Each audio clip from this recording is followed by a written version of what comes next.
shave our heads while performing Hajj at Mecca. And Hindus, they also shave at Tirupati. Is there any scientific reason other than religion? That's the question that we Muslims, when we go for Hajj, and sometimes for Umrah also, we shave our head. The Hindus, when they go to Tirupati and they go for their pilgrimage, they even shave the head. Is there a scientific reason? That the reason we Muslims shave our head is because if you analyze that a look of a person depends a lot on the hair.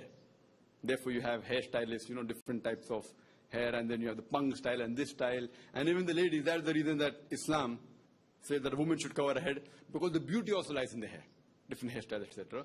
Now, when we go for Hajj and we shave off our head, it's for humility.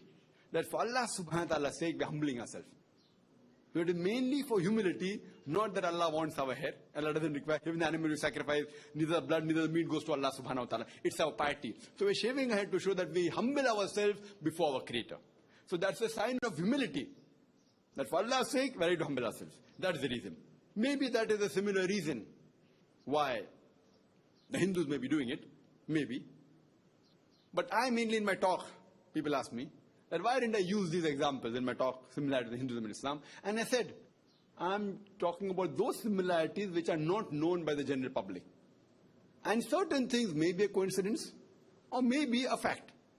But that doesn't get them closer to Tawheed. For example, we circumambulate around the Kaaba.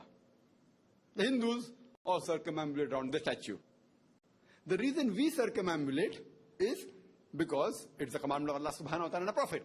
The logical reason I can give is because when we circumambulate around the Kaaba, we are testifying there's one Allah subhanahu wa ta'ala. So they also have a custom of circumambulating around their idol. So again in the scripture it is mentioned there's one God only. So I mainly have gone to the scriptures, quoting their scriptures about the authenticity, which is more powerful for me rather than quoting these examples, which they'll be satisfied. Now we're circumambulating, we are doing right. But what they're doing is wrong. They circumambulate around an idol. So I purposely leave out these similarities, which may be very striking in front of a normal human being, but may mislead a person. So I give examples of those things that do not do idol worship, as mentioned in the scripture.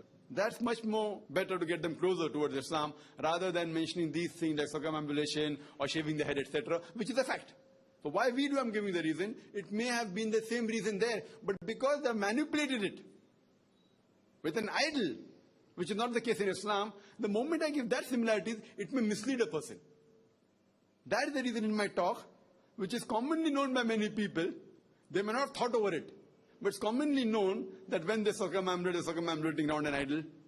It should not be same as, that Kaaba is not an idol. And I've given the reply that we don't worship the Kaaba to be an idol. Because Kaaba is the Qibla, is the direction. We don't worship the idol. And as I've given my answer, various reasons I've given, including that at the time of the Prophet Muhammad, there were Sahabas who stood on the Kaaba and gave the azan. This indicates that we don't worship the Kaaba. No Hindu will stand on the idol he or she worships. So I bring out the differences also, not trying to mislead the person. That's the reason I didn't include this. But the reason we shave our head is for humility, humbling ourselves in front of the Creator. Hope that answers the question.